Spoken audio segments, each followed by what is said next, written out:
So mindset breaks into two parts, our beliefs and expectations. Can we test our mindset?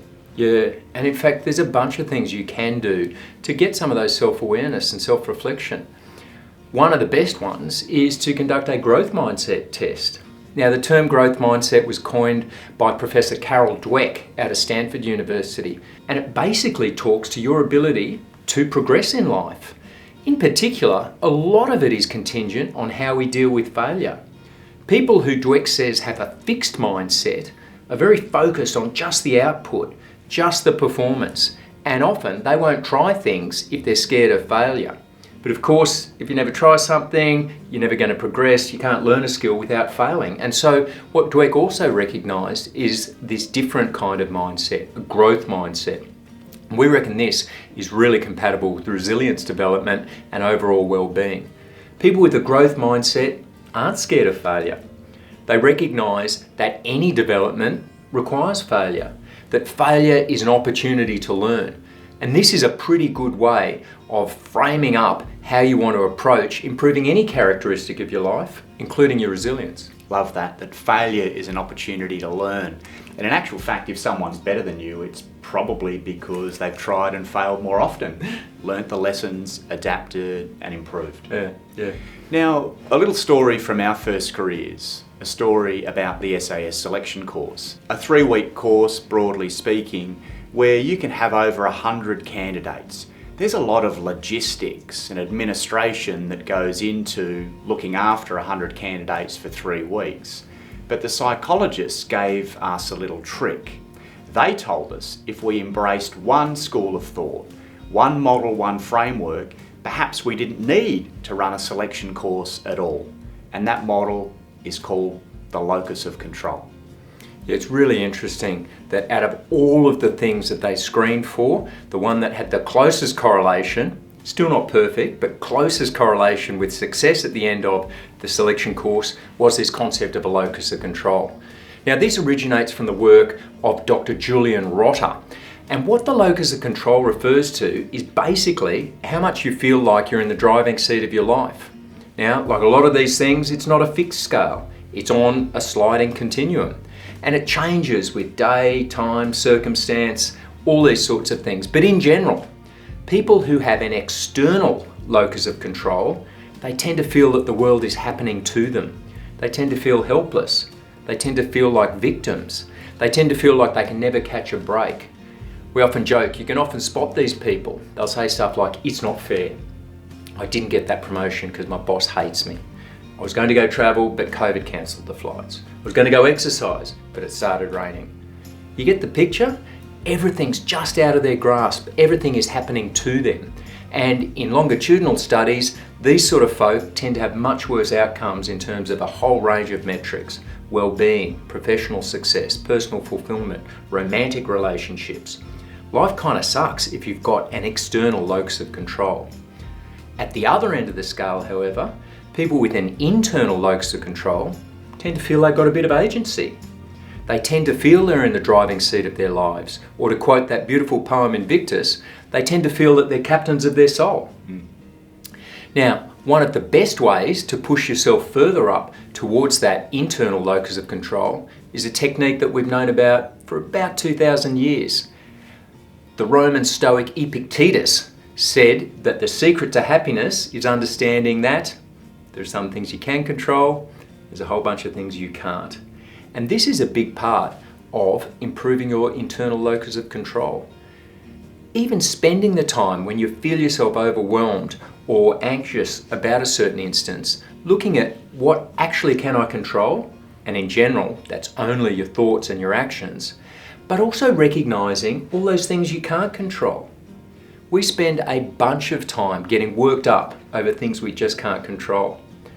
I was in Sydney, the other side of the country, a couple of months ago, and my flight got cancelled. And even the fact that I just spent a day talking about this stuff, I started to lose it. And I was about to tell the poor Qantas representative exactly what I thought of their customer service when I recognised that this was a locus of control moment. No matter what I did or said to that person, I wasn't going to get QF718 back on track. And so I tried to direct my attentions to the things I could control. I phoned up a mate in Sydney, organised to catch up. I phoned up the client I was supposed to be seeing in Perth, organised to delay that, and instantly it went away.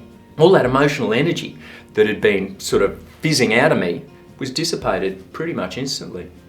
We are affected not by events, but by the view we take of them. We are affected not by events, but by the view we take of them. And the view you took of that event was positive and constructive. You used it to good influence, to good effect. Not initially, but I got there. Yeah.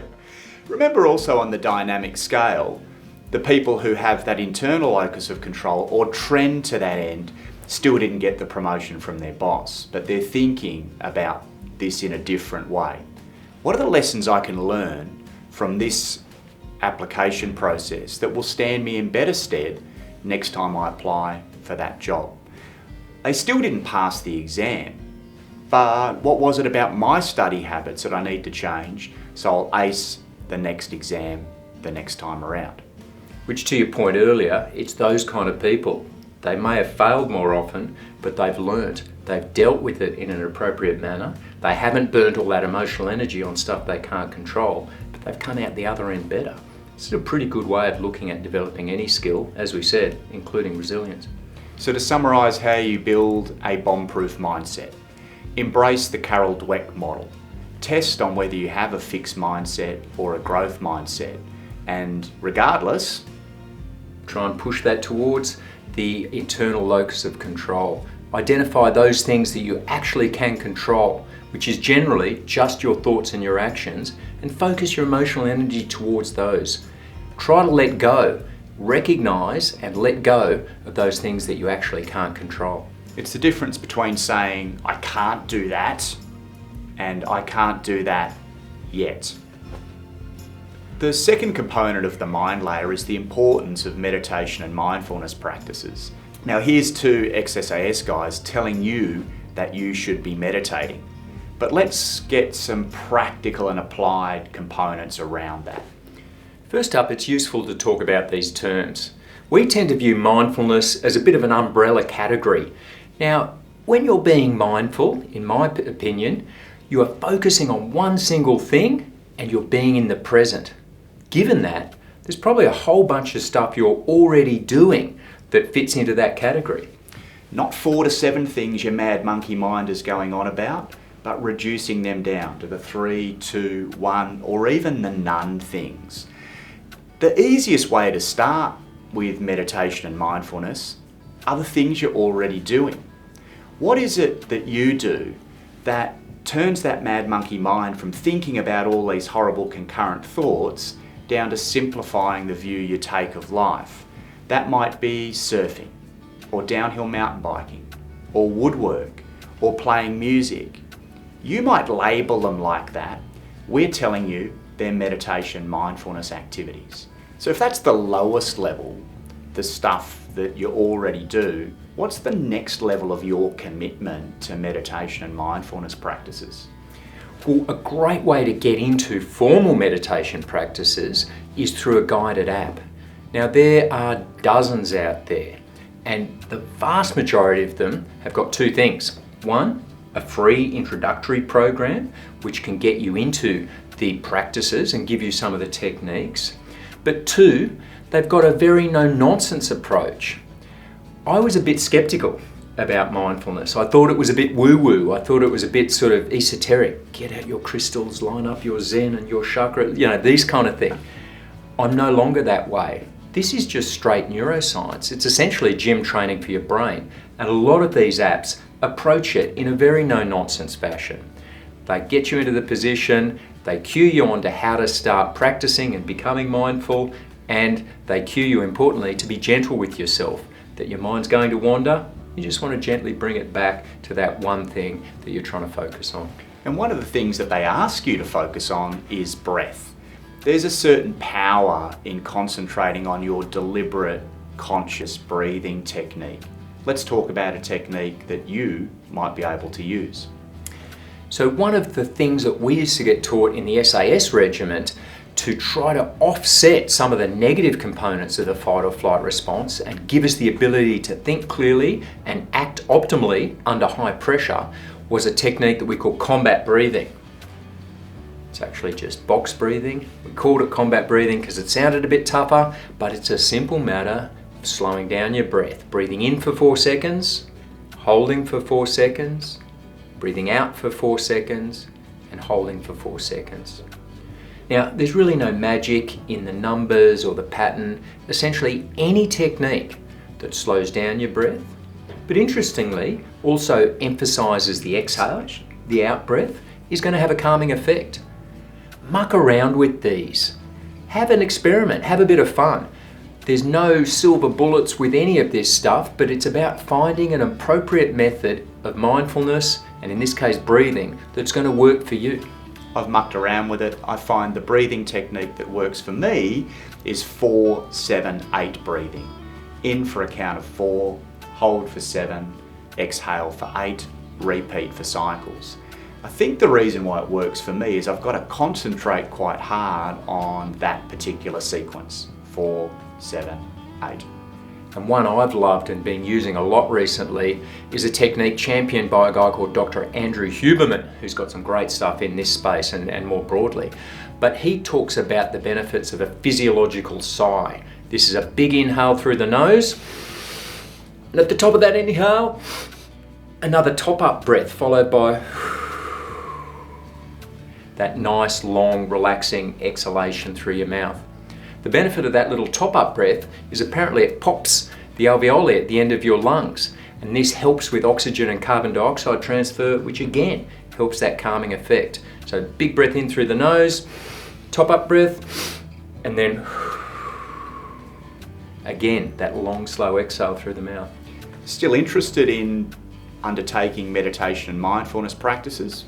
Well, you could go and attend a meditation course where, using a mantra, a sound that largely can't be spelt, that creates a little anchor that brings you down from the mad monkey mind firing.